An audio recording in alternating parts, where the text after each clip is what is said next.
Muy bien, continuamos aquí en Portada y vamos a entrevistar ahora al internacionalista Farid Kajat para conversar con él sobre la situación de la vacunación, los debates que existen y los problemas que existen en torno a la vacunación en otros países, porque a veces estamos demasiado absortos en lo que ocurre acá y no sabemos si esto se parece o no se parece a lo que ocurre, por ejemplo, en otros países de Latinoamérica, que sería la primera comparación en la que pensaríamos. Farid, buenas noches, ¿cómo estás?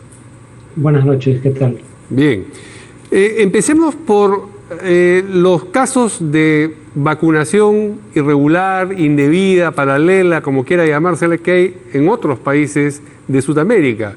Se ha hablado de casos en Argentina, pero son 70, digo, a diferencia de los 470 que hemos tenido acá, y también en Chile, aunque en Chile entiendo que lo que ha ocurrido es que se han salteado la cola, allí sí una cantidad importante, hasta de 30.000 personas. ¿Son esos los únicos casos que tú conoces en Latinoamérica de problemas como el que menciono? No, de hecho en Sudamérica hay cuando menos 2 casos más. En Ecuador también hubo un caso, y como es habitual en estos casos, el ministro de Salud fue el que hizo vacunar a su propia madre, entre otras personas allegadas a él. Sí. En Brasil ha habido problemas con vacunaciones, en Argentina unas 70 personas. Sí. El caso donde involucra más gente es Chile. Ahora, habría que decir que en ninguno de esos casos se trata de vacunas que no estuvieran disponibles para el público en general. O sea, esta es gente que literalmente se saltó la fila y se vacunó antes de lo que le correspondía. Pero en el caso peruano es el único de Sudamérica. En eso nos parecemos más bien al caso de Filipinas, pero es el único de Sudamérica, hasta donde entiendo, en donde hubo un lote de vacunas entregadas por la empresa farmacéutica con propósitos poco claros y que jamás estuvo disponible para que se vacunaran, digamos, los miembros de la primera línea. Sí. ¿Y eso tiene que ver, tienes tú la impresión, con el proveedor de las vacunas o con el receptor de las vacunas? ¿Qué cosa es lo que le da originalidad al caso peruano? Bueno, no es tanto el receptor, es el proveedor. O sea, Sinopharm ha estado involucrada en otros casos, pero no en nuestra región, en los cuales se hace obsequios, pero que en algunos casos implican un conflicto de intereses. ¿Por qué? Porque el obsequio se hace o lo administra quien a su vez está negociando la compra de vacunas con esa empresa. Claro. Filipinas y Emiratos Árabes Unidos serían los ejemplos más cercanos. En lo que sí tenemos una ventaja es que en materia de investigar este tipo de hechos, Perú es el caso en donde se ha avanzado más rápido y de hecho ya hay solicitudes de prisión, mientras que eso no ha ocurrido en casos como el chileno, que están en etapa de investigación preliminar.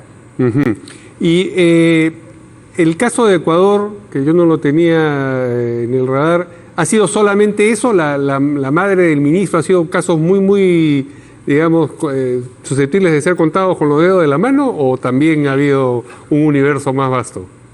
A ver, en Sudamérica los casos de vacunación indebida son del orden de las docenas, salvo en el caso de Chile. Y claro, el caso de Perú, pero como digo, el caso peruano es un poco distinto. En Ecuador no fue algo sistemático, pero el ministro de Salud renuncia y se va del país. Como no había, aprovechando que no había, digamos, orden de impedimento de salida o captura, está fuera del país, creo que en Estados Unidos. En Brasil también fueron pocos casos, hasta donde recuerdo. En Argentina son 70 aproximadamente, ¿no? Chile es el caso en donde sí son decenas de miles. Sí, 13.000.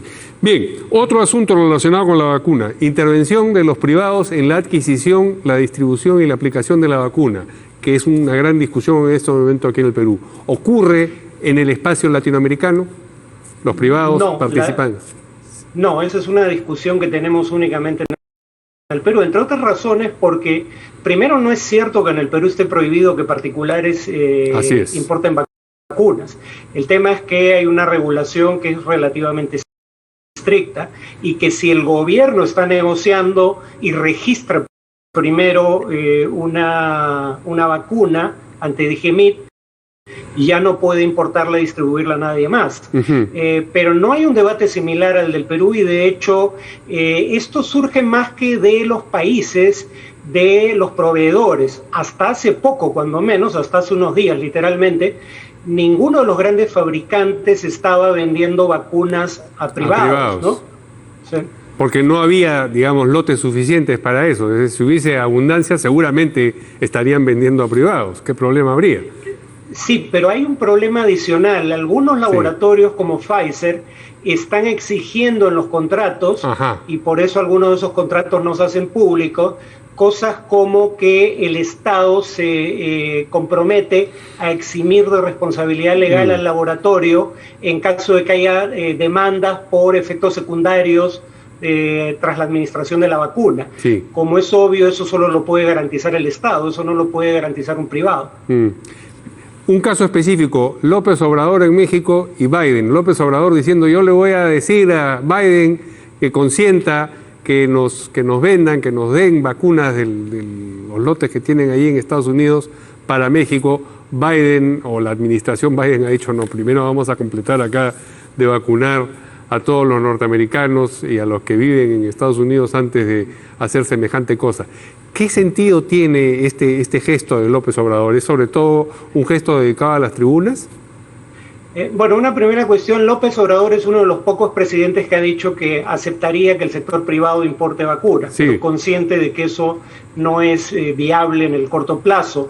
Ahora, los países desarrollados han hecho dos cosas, una, digamos, bastante turbia, y una que intenta un poco restañar las heridas causadas por la primera acción. La primera acción fue comprar suficientes vacunas para tener suficiente stock para vacunar a una población equivalente a 3 o 4 veces la población que realmente tienen. Pero a su vez, casi todos esos países, los países desarrollados, quiero decir, se han comprometido a obsequiar los excedentes que no vayan a necesitar. El punto es que obviamente eso lo harán solo cuando hayan terminado de vacunar, hayan terminado de vacunar a los sectores vulnerables en su propia sociedad. Claro. Bueno, pero a propósito de este gesto que te preguntaba en el caso de López Obrador no es que no sabe cuál es el resultado de lo que está solicitando. Bueno, sabe que eventualmente será viable, pero no va a ser viable en el futuro inmediato. Ese es el problema de fondo.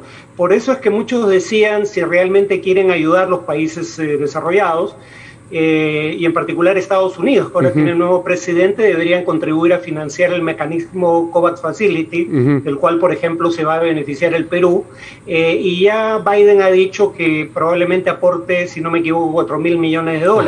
El fondo requiere un total de $20.000 millones para adquirir suficientes dosis para vacunar al 20% de la población en los países más pobres del mundo. Bien.